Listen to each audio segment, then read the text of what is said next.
আমার রান্নার চ্যানেলে আপনাদের সবাই স্বাগতম। আজকে রান্না করব কলই শাক দিয়ে টাকি মাছের ঘন্ট। চলুন দেখা যাক। জিরা আর রাঁধুনিটা ভেজে নেব শুকনো কড়াইতে। এখন শুকনো কড়াইতে তেল দেব। এটা গরম হলে মাছটা ভেজে নেব।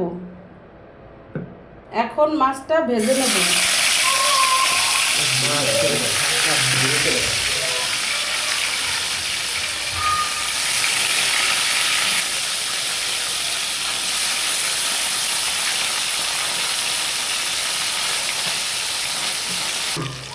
মাছটা লাল লাল করে ভেজে নিচ্ছি।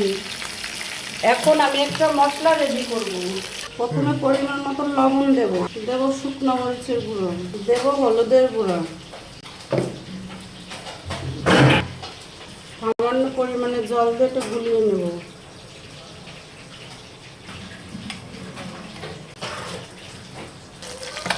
এরকম ভালো হলে মাছটা তুলে নেব। এখন এই তেলে মশলাটা দিয়ে দেব। মশলা দেওয়ার বাটিতে জল দেব।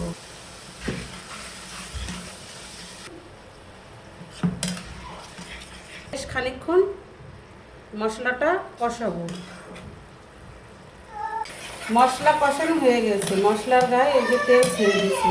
শাকটা দিয়ে দেব।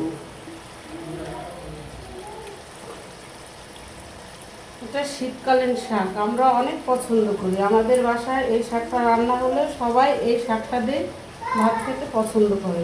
এখন এটাকে ভালো করে মিশিয়ে নেব মশলার সঙ্গে, নাড়া দিয়ে দেবো। দেখেন শাকে একটুও জল দেয়নি, তারপরেও শাকে কত জল বেরিয়েছে। এই শাকের জল দিয়ে শাকটা সিদ্ধ হয়ে যাবে, এক্সট্রা আর কোনো জল দিতে হবে না। এখন ঢাকনা খুলে দেখব, এর ভিতরে এই পর্যায়ে মাছ দিয়ে দেব।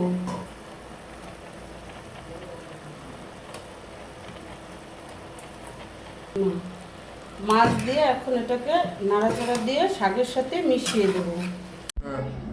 এখন ঢাকনা উঁচু করে একটু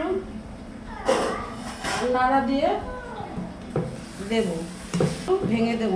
যেহেতু আমি ঘন্ট রান্না করতেছি, যেহেতু মাছ আর শাক ভেঙে মিশিয়ে নেব।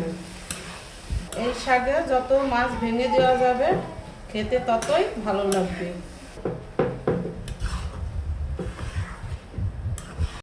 এখন আবার ঢাকনা খুলে এটাকে নাড়া দিয়ে দেখব যাতে নিচে লেগে না যায়।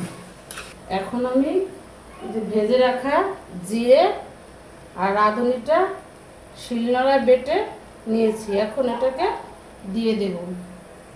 এখন এটা ভালো করে মিশিয়ে নেব। এখন আর 2-3 মিনিট নেড়ে এটাকে নামিয়ে নেব।